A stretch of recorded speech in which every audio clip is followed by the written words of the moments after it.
By almost every material metric, the United States stands as the undisputed global superpower, a machine of immense wealth and a primary engine for the world's technological innovation. But inside that machine, the components are grinding. Political polarization is at a fever pitch, wealth gaps are widening, and public trust in the institutions meant to lead the country has fallen to an all-time low. To find the source of this modern anxiety, we have to look at the single idea that holds the country together. Unlike ancient nations built on a shared ethnicity, America was founded on a written promise that all men are created equal.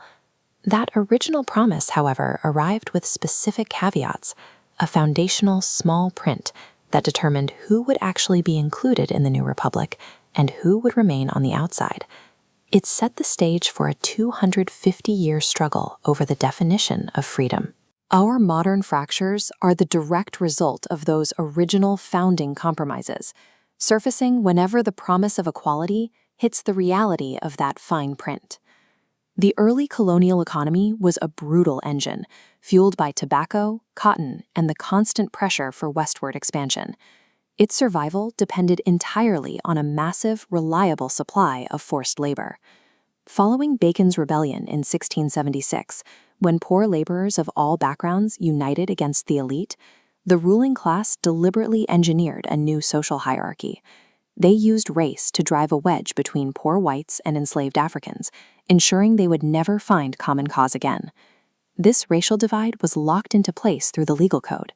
Slavery became a lifelong, hereditary status, effectively turning human beings into permanent property to protect the profits of the planter elite.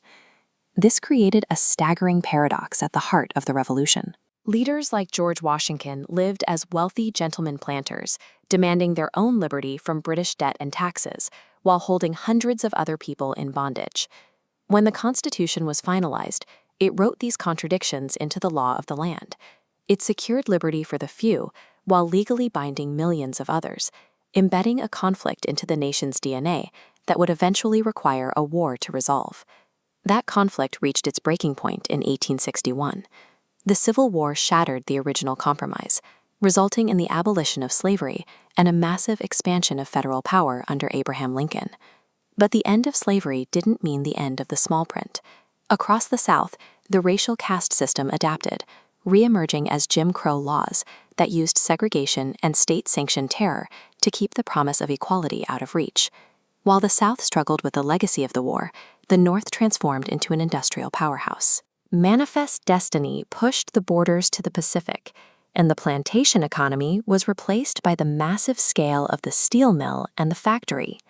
This industrial revolution created staggering fortunes for a new class of titans like John D. Rockefeller. By the early 20th century, wealth was consolidating into a few hands at a rate the world had never seen. The labor for this new economy came from millions of immigrants. They arrived with the hope of social mobility, but most were pushed into urban slums and dangerous, low-paying factory jobs.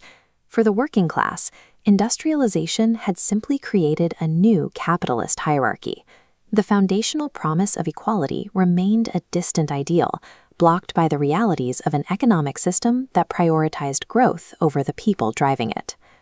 After 1945, the United States stepped into the role of the global defender of freedom.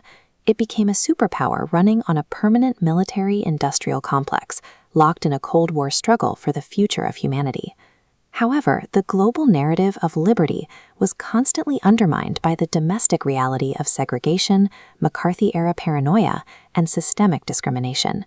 By the 1960s, the civil rights movement and a rising counterculture forced the nation to confront these hypocrisies. They used the moral weight of the founding ideals to demand that the country finally deliver on its original promise. The government's response included illegal surveillance, the mind control experiments of MKUltra, and the Watergate scandal. These actions eroded the public's faith, revealing how far the state was willing to go to suppress its own citizens. The 1970s ended with the illusion of a perfect union in tatters. Americans were left with the realization that their own government could be an obstacle to the very ideals it was built to protect. The modern era of globalization brought unprecedented corporate wealth and secured American hegemony across the globe. But as the world became more connected, the American interior began to hollow out. Look at how these two lines diverge. Since the 1970s, corporate profits have soared, but working-class wages have flatlined. The 2008 financial crash and the deindustrialization of the Rust Belt accelerated this divide, creating a massive transfer of wealth away from the middle class. This economic hollowing triggered a surge of distrust in political elites and gave rise to a combative new populism. For many, it felt like the first time in decades that someone was speaking directly to their anger over a system that seemed to have forgotten them. Today, millions of Americans feel the same sense of disconnection and exploitation that colonial farmers and industrial laborers faced in previous centuries. The struggle for a share of the spoils hasn't changed. It's only shifted into a digital, global context. The political turbulence of the 21st century reflects a system that has always prioritized the friction of its contradictions over the comfort of a shared consensus.